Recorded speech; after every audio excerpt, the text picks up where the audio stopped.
Assalamualaikum warahmatullahi wabarakatuh. Selamat datang kembali di channel Sejarah Perjuangan Islam. Kita tahu Khalifah Umar bin Abdul Aziz mewariskan keadilan, kemakmuran, dan pemerintahan yang bersih. Tapi, sayang sekali, masa pemerintahannya sangat singkat, hanya sekitar 2,5 tahun. Pada tahun 101 Hijriah, Umar wafat, dan disinilah muncul pertanyaan besar yang mengguncang dinasti Umayyah.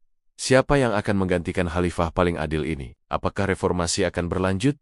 Ataukah kekuasaan akan kembali ke tangan para hedonis? Dan yang lebih menarik lagi, bagaimana proses penentuan pengganti ini dilakukan? Karena suksesi di era Umar bin Abdul Aziz adalah salah satu yang paling unik dan paling problematik dalam sejarah Umayyah. Mari kita bedah. Untuk memahami pentingnya suksesi ini, kita harus melihat konteksnya. 1. Pelanggaran tradisi. Umar bin Abdul Aziz naik tahta berdasarkan wasiat dari pamannya, Khalifah Sulaiman bin Abdul Malik. Namun, wasiat itu punya masalah besar. Wasiat itu mengatur suksesi berantai. 2.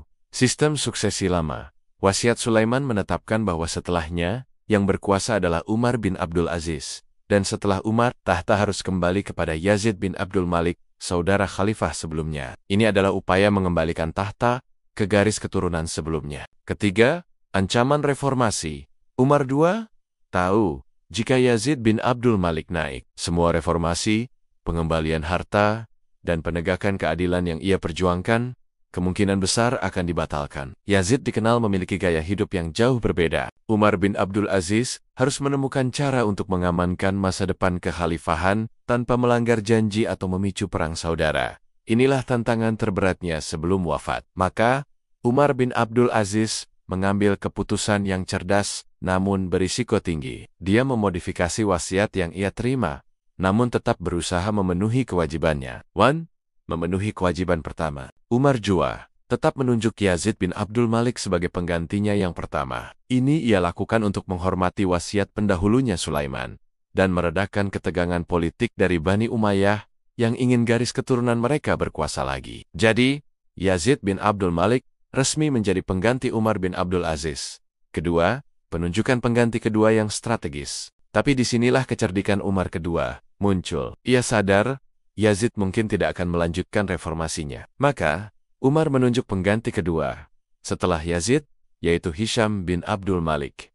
Mengapa Hisham? Hisham dikenal sebagai sosok yang cerdas dan kompeten, meskipun belum tentu seagama Umar. Dengan menunjuk Hisham, Umar II mencoba memastikan bahwa setelah era transisi Yazid, kekhalifahan akan kembali dipimpin oleh orang yang cakap. 3. Wasiat yang mengikat Umar II membuat wasiat suksesi ini tertulis dan terikat. Begitu ia wafat, surat wasiat tersebut segera dibuka dan diumumkan, mengikat seluruh anggota dinasti Umayyah. Ini adalah upaya terakhirnya untuk melindungi stabilitas dan keadilan. Tepat setelah Umar bin Abdul Aziz wafat, Yazid bin Abdul Malik, dikenal sebagai Yazid II, naik tahta. 1. Profil singkat Yazid II. Yazid adalah putra Abdul Malik bin Marwan dan keponakan khalifah sebelumnya. Karakternya sangat berbeda dengan Umar. 2. Ia dikenal menyukai kemewahan, musik, dan hidup yang lebih santai. 2.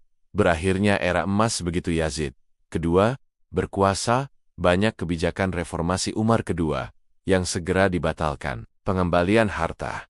Banyak harta yang sempat dikembalikan ke Baitul Mal di masa Umar II kini diminta kembali oleh pemilik lama. Pejabat lama kembali, pejabat-pejabat yang dipecat karena korupsi di masa Umar II kembali menduduki posisi penting. Gaya hidup, suasana istana yang sempat hening dan zuhud, kembali dihiasi kemewahan dan hiburan. Sayangnya, Yazid II memimpin dalam situasi yang semakin sulit. Meskipun berkuasa selama 4 tahun, masa pemerintahannya justru ditandai dengan konflik internal dan pemberontakan, seperti pemberontakan Yazid bin Al-Muhallab, menandakan kembalinya kekacauan yang sempat diredam. Umar II. Kisah suksesi Umar bin Abdul Aziz mengajarkan kita bahwa bahkan pemimpin paling adil sekalipun, sulit untuk memastikan warisan keadilannya bertahan lama, terutama dalam sistem monarki. Umar II sudah berupaya maksimal dengan menunjuk Yazid untuk menjaga stabilitas politik dan Hisham sebagai harapan masa depan. Namun, begitu Yazid bin Abdul Malik naik, arah kemudi kekhalifahan secara tragis berbalik, mengakhiri era keadilan singkat Umayyah. Warisan Umar II bukan pada penggantinya, tetapi pada standar keadilan yang ia tanamkan dalam sejarah. Apa pendapat Anda tentang keputusan wasiat Umar II? Apakah itu langkah terbaik? Sampaikan di kolom komentar. Jangan lupa like dan subscribe. Sampai jumpa di video berikutnya. Wassalamualaikum warahmatullahi wabarakatuh.